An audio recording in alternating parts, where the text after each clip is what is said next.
നമ്മുടെ ചിക്കൻ ബിരിയാണിക്ക് മുമ്പ് ക്രിസ്ത്യൻ കല്യാണങ്ങളിലെ താരമായിരുന്നു ഈ കൂട്ടാൻ. ചിക്കനും കുമ്പളങ്ങയും.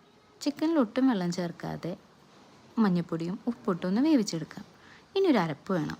അതിന് വേണ്ടിയിട്ട് കുറച്ച് തേങ്ങയും ചുവന്നുള്ളിയും വെളുത്തുള്ളിയും വേപ്പിലയും ചേർത്ത് ഈ തേങ്ങ നല്ല ജിലും ആവണ പരുവം വരെ നന്നായി വറുത്തെടുക്കുക. അതിലേക്ക് ആവശ്യത്തിന് മുളകും പൊടിയും മല്ലിപ്പൊടിയും ചേർത്ത് നന്നായി മുരിയിച്ച് അത് നന്നായി ഒരു പേസ്റ്റ് പോലെ അരച്ചെടുക്കാം. അതിനുശേഷം ഈ വെന്ത ചിക്കനിലേക്ക് കുമ്പളങ്ങയും ചേർത്തിട്ട് നമുക്ക് വേണമെങ്കിൽ ഒരു സബോളയും കൂടി ഇട്ടിട്ട് നന്നായിട്ട് വേവിച്ചെടുക്കാം. അതിനുശേഷം നമ്മൾ അരച്ചെടുത്ത അരപ്പും കുറച്ച് തേങ്ങയുടെ പാൽ, വളരെ കുറച്ച് തേങ്ങയുടെ പാൽ, അങ്ങനെ ഒന്നാം പാൽ രണ്ടാം പാലെന്നൊന്നുമില്ല, ആ ഒരു തേങ്ങാപ്പാലും ചേർത്ത് നന്നായിട്ട് നമുക്ക് തിളപ്പിച്ചെടുക്കാം. ആ തിളപ്പിച്ചെടുത്തതിന് ശേഷം അതിലേക്ക് ഒരു നുള്ള് ഗരം മസാല ചേർത്ത് കൊടുക്കാം. അതിലേക്ക് ചുവന്നുള്ളി, ചിലയിടത്ത് അതിനെ കൊച്ചുള്ളി എന്ന് പറയും, ആ കൊച്ചുള്ളി കുറച്ചധികം ചേർത്ത് നമുക്കത് താളിച്ചെടുക്കാം.